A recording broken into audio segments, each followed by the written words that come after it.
The question asks to find delivery fee.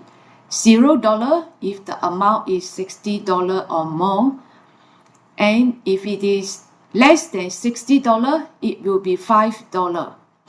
So in this cell, we enter in the formula if the test is that this cell, which is the amount, is greater than or equal to 60.